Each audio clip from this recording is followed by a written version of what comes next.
तो मैं ऐसे ही जस्ट बैठी हुई थी एक दिन और ये सोच रही थी कि क्या मैं जो कर रही हूँ वो क्या है।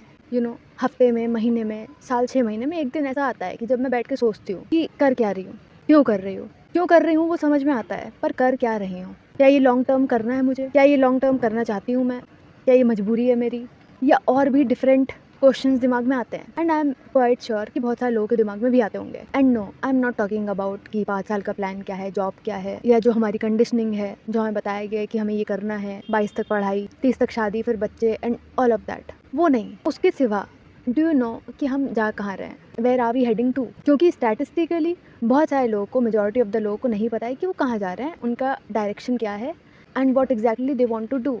क्योंकि हम में से ही बहुत सारे लोग सुबह उठते हैं with no real excitement, with no real direction. The very first thing जो वो लोग करेंगे वो होगा to check their phone, endless content consume करेंगे, काम करेंगे, फिर खाएंगे, फिर सो जाएंगे, और कहीं ना कहीं ये एंडलेस साइकिल चलती ही रहती है। एंड स्टिल समवेयर यहाँ पे लगता है कि कुछ तो मीनिंगलेस है, और ये सब इतना भी ड्रामेटिक नहीं कि कोलैप्स कर जाए, और ये चीज़ इतनी भी मीनिंगफुल नहीं है कि इसको ठीक है चलने दो। And this is one of the greatest psychological crisis जो इस समय एग्जिस्ट कर रहा है। तो इसके कुछ रीजंस हैं, इसके कुछ फैक्टर्स हैं, तो उन्हीं फैक्टर्स के बारे में हम कुछ बात करते हैं। तो आप कभी अपने पेरेंट्स से पूछना, आप अपने ग्रैंड पेरेंट्स से पूछना कि वो लोग कितना हाइपर कनेक्टेड थे, कितना हाइपर एक्टिव थे इंटरनेट पे, and the answer will be 0 to no। क्योंकि वो लोग जब हाइपर एक्टिव नहीं थे, हाइपर कनेक्टेड नहीं थे, तो वो लोग स्टिमुलेटेड भी कम थे। आज की डेट में जितना स्टिमुलेशन हम एक दिन में एक्सपीरियंस कर लेते हैं, इतना ज़्यादा स्टिमुलेशन प्रीवियस जनरेशंस शायद एक हफ्ते में भी नहीं करती होंगी। And I am not really saying कि उनकी जनरेशन में कोई कमी नहीं थी, उनकी जनरेशन में कोई मेंटल हेल्थ इश्यूज नहीं थे, उनके पास में कोई सुविधा नहीं थी टू एक्नॉलेज दोज कंसर्न्स। तो स्टिमुलेट होना, हर पोस्ट पे एक्साइट हो जाना, दैट इज़ नॉट फुलफिलमेंट। क्योंकि entertainment most of the cases में हमें कोई मीनिंग नहीं दे रहा होता है। एंटरटेनमेंट हमारा एक लीजर टाइम होता है, ना कि पूरे दिन ही हम एंटरटेन हो रहे हैं। मैंने अपने अंदर ये चीज़ हमेशा पर्सनली पाई है that I can not do one task at a time. मुझे बैकग्राउंड में कोई ना कोई चीज़ चलती हुई होनी चाहिए, या तो गाने चलने चाहिए, या कुछ चलना चाहिए, कोई मूवी चलनी चाहिए, कुछ तो चाहिए। और चाहे मैं ऑनलाइन 10 घंटे ही क्यों ना रह लूँ, that feels empty at the end of the day. और ये जो हमारी करंट लाइफ है, ये हमें बहुत सारे ऑप्शंस देती है ताकि हम खुद को डिस्ट्रैक्ट कर सकें। स्ट्रेस लग रहा है, ठीक है, कंज्यूम कंटेंट। लोनली लग रहा है, कंज्यूम कंटेंट। इनसिक्योर लग रहा है, कुछ खरीद लेते हैं। एम्प्टी फील कर रहे हैं, चलो डिस्ट्रैक्ट योरसेल्फ। डायरेक्शन ढूंढना लाइफ में बहुत ही ज़्यादा टेढ़ी खीर है, क्योंकि डायरेक्शन डेस्टिनी नहीं है। डायरेक्शन वो एक पाथ है जो हमें ढूंढना है, और मुझे लगता है कि उससे बेटर आपको ये कोई नहीं बता सकता जो अभी भी नेविगेट ही कर रहा है। और जो नेविगेट कर रहा है अभी भी डायरेक्शनलेसनेस, तो वो हूँ मैं।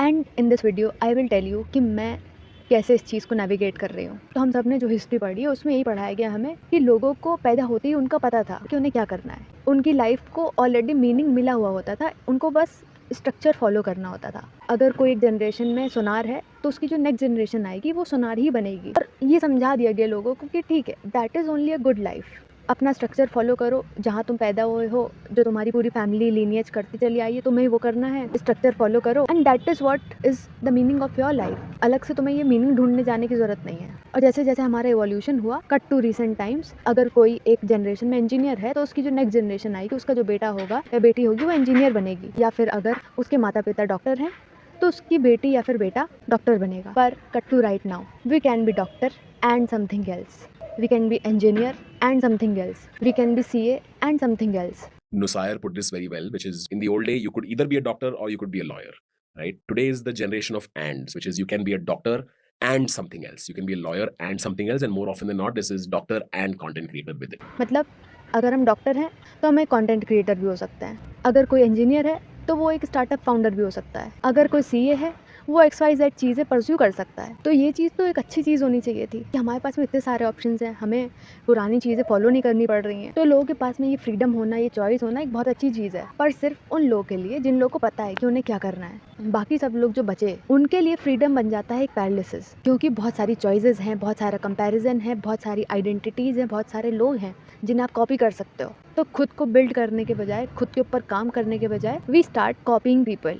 Actually we start performing other people. For example, कोई एक है इंसान जो कोई एक इन्फ्लुएंसर मान लो, या फिर कोई एक आपके कॉलेज में आ गया है, या जहाँ पे आपकी वर्क प्लेस है वहाँ पे कोई आ गया है, साउथ दिल्ली का, साउथ बॉम्बे का, या फिर Tier 1 मेट्रोपॉलिटन सिटी से कोई आ गया है, and that person is carrying an accent, और उस पर्सन को बहुत सारे लोग कॉपी करने लग जाते हैं। अब तो लोग पता नहीं क्यों जेनजी होने को परफॉर्म करने लग गए हैं। पर अगर आपकी जो लोकेलिटी है, आपकी जो रियलिटी है वो नॉर्थ इंडिया से कहीं से है and you start copying the person from south west India या साउथ दिल्ली, तो आपकी रियल इंडिविजुअलिटी कहाँ बची, आपकी रियल पर्सनैलिटी कहाँ बची? मतलब कि आपको सिर्फ कॉपी करना है। You are too insecure of yourself. और एक्सेंट कैरी करने में कोई दिक्कत नहीं है, but if you start faking your personality then you will lose your own personality. एक बुक में पढ़ रही थी जिसमें ये लिखा हुआ था that humans are not made to only consume life, they need to participate in it, they need to struggle, to build, to improve, to create meaning. और उसमें ये लिखा था that humans need challenges, difficult चीज़ें सीखना, rejection face करना। हमें लगता है कि रिजेक्शन फेस करना बहुत ही कुछ बेकार चीज़ है, ऐसी कोई चीज़ है जिससे हमारी लाइफ ख़त्म हो सकती है, but it's a form of survival. Responsibility लेना, और जो लोग, बहुत सारे लोग मैंने देखा रोते रहते हैं कि मेरे ऊपर ये रिस्पॉन्सिबिलिटी आ गई, मेरे ऊपर ये हो गया, पर रिस्पॉन्सिबिलिटी आना is also a form of survival. अगर आपके ऊपर कोई रिस्पॉन्सिबिलिटी आ गई है, that is suppose to make you stronger human being. तो ह्यूमन्स का जो जन्म हुआ है वो सिर्फ इसलिए नहीं हुआ है कि आना है, स्क्रॉल करना है, खाना है और स्क्रॉल करना है, फिर निकल जाना है। और उस बुक को पढ़ के मुझे रियलाइज़ हुआ कि मैं क्या कर रही हूँ, I am just consuming and nothing else. मुझे भी इतना डीप डाउन नहीं पता है कि ह्यूमन्स क्यों आते हैं इस दुनिया में। आई हैव नो आइडिया क्यों आते हैं, उनका क्या पर्पस होता है, but what humans can choose is to improve mentally and physically, and in our current life there is no discomfort, there is no friction। ऐसा मैं नहीं कह रही हूँ कि किसी की लाइफ में डिस्कम्फर्ट नहीं है, फ्रिक्शन नहीं है। अलग अलग लेवल्स का डिस्कम्फर्ट हो सकता है, अलग लेवल्स का फ्रिक्शन हो सकता है, क्योंकि एंटरटेनमेंट 24/7 अवेलेबल है, डिस्ट्रैक्शन 24/7 अवेलेबल है, और इसीलिए हमारे अंदर का जो टॉलरेंस लेवल है टू डिस्कम्फर्ट वो धीरे धीरे ख़त्म होता जाता है। तो अगर आपको ऐसा लग रहा है कि आप डायरेक्शन लेस हो and you don't know what to do in life, तो डोंट वरी, बहुत सारे ऐसे लोग हैं, मैं खुद हूँ, मुझे खुद नहीं पता है। तो इस डायरेक्शन लेसनेस से निकलने के लिए सबसे पहला काम जो मैंने किया, आई हैव स्टॉप्ड आस्किंग कि क्या मेरा पर्पस है, क्योंकि ये एक बहुत बड़ा क्वेश्चन है, और अगर इस क्वेश्चन का मैं आंसर ढूंढने बैठूंगी या हम में से कोई भी इस क्वेश्चन का आंसर ढूंढने बैठेगा, that person will go into mental paralysis. उसकी जगह हम एक क्वेश्चन पूछ सकते हैं कि ऐसी कौन सी चीज़ है जो हमें थोड़ा सा भी अच्छा फील करवा रही है, अभी जो हम कर रहे हैं उससे थोड़ा सा बेटर फील करवा रही है। और मैंने कई बार ऐसा लोगों को बोलते सुना है कि क्या क्लैरिटी है, अपने अंदर एक क्लैरिटी लेकर के आओ। और क्लैरिटी ऐसे नहीं आती है कि आपने बहुत ज़्यादा कुछ सोच लिया, हम बहुत ज़्यादा हार्ड कुछ सोच रहे हैं, कुछ बहुत मुश्किल चीज़ें सोच रहे हैं और क्लैरिटी आ गई किसी दिन। क्लैरिटी नेक्स्ट स्टेप होता है, पहला स्टेप होता है कुछ करना, कुछ ट्राई करना,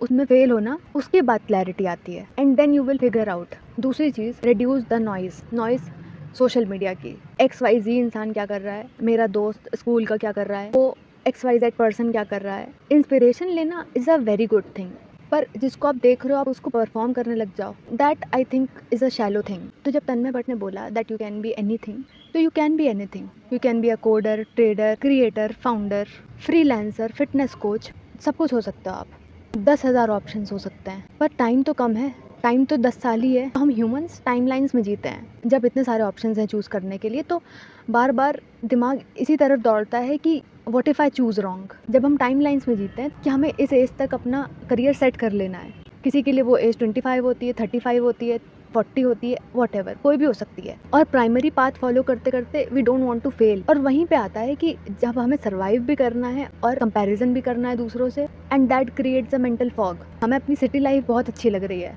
क्योंकि हमारे घर के आसपास में बहुत सारे मॉल्स हैं, थिएटर है, खाने पीने को चीज़ें हैं, घूमने को जगहें हैं। पर जब हम अपने आप को विलेज लाइफ से कंपेयर करेंगे तो हमें वो विलेज लाइफ भी चाहिए। मिलेगा तो एक ही चीज़ ना, या तो ये या तो वो। That creates a mental fog. And when I से कि रिड्यूस द नॉइज, ताकि आप खुद की बात सुन सको कि एग्जैक्टली व्हाट आई वांट। और मैं ये बहुत बार बोलती हूँ कि कंपैरिजन नहीं करना चाहिए, अपने आप को कंपेयर नहीं करना चाहिए, पर ऐसा कई बार होता है कि मैं कंपेयर करती हूँ और महीने 2 महीने में खुद को कंपेयर कर लेना चाहिए, मुझे लगता है वो कंपैरिजन, क्योंकि वो हमारा एक रियल प्लेस दिखाता है कि where do we stand exactly. अगर हम ये डिल्यूजन में ही जीते रहेंगे कि नहीं, हम अपना कंपैरिजन किसी और से नहीं करेंगे और हम खुद उसी लूप में फंसे हुए हैं, उसी लूप में स्टक हैं, तो कभी कभी कंपैरिजन कर लेना चाहिए। अगर आपको ये वीडियो थोड़ा सा भी पसंद आया, please like this video and subscribe to this channel. बाकी I will see you in my next.